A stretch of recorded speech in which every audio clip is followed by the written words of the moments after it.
प्रार्थनान हेच मुचे मागणी, हीच मुची प्रार्थनान हेच मुचे मागणी.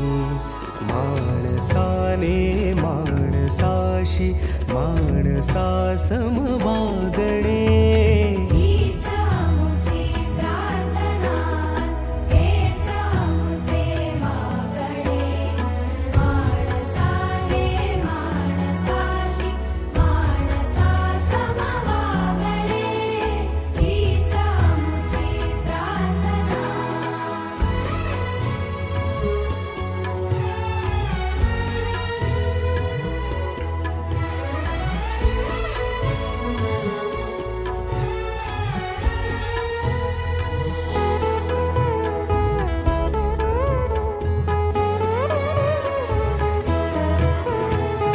धर्म जाती प्रांत भाषा द्वेष